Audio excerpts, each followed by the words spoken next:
So yesterday I panicked and I sold out of a bunch of short positions that I was in, and I'm looking at them all today, and the market's really down nicely. And I remember my prediction was after those 2 days of selling, I said, no, there's probably going to be a bit of a recovery. Things don't go down right away, but it's very likely that we're going to go back to the lows of the past few weeks.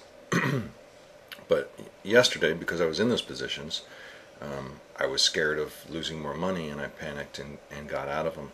And in reality, I should have, tried to step back and think about what was happening. We're going back down. We're in this channel of market activity, and it was just unlikely, given the bearish sentiment, all the bad news that's coming out, and the fact that it's a holiday. It just seems unlikely that we're going to go up or even violently up. So the best bet would be to short the market.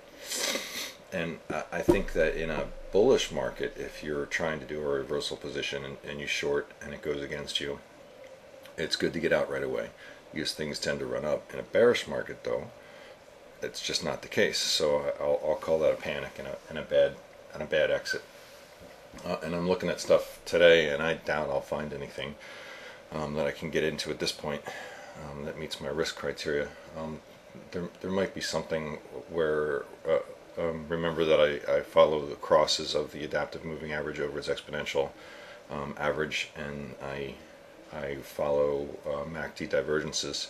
I'm not going to find any divergences today. I might find some crossovers, but it would have to be at a pretty low risk. So the stock would have to be very close to its adaptive the average of the adaptive moving average for me to get into it.